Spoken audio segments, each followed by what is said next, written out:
what role does that play when it comes to, like, I guess, your conceptualization of reality? Does this like changed perspective on contradiction lead to a view where contradiction is a part of the world or something? I think Or so. Yeah, I think that I'm. It's led me to the point where I'm not even convinced that there is such a thing as absolute truth, or like that objectivity is like real. I guess.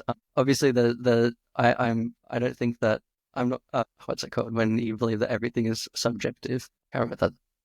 But or my a my- relativist, a yeah, subjectivist, yeah, you know? yeah, like yeah.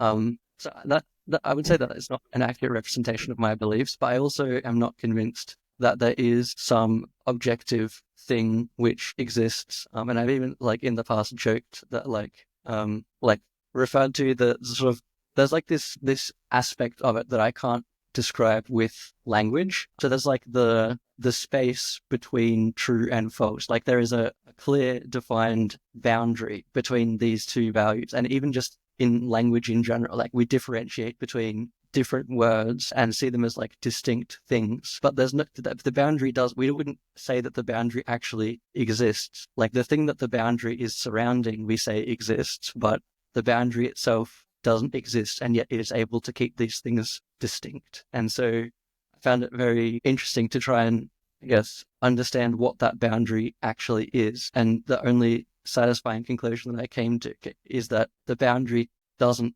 actually objectively exist. We just sort of arbitrarily draw boundaries around things so that way we can make sense of them, essentially.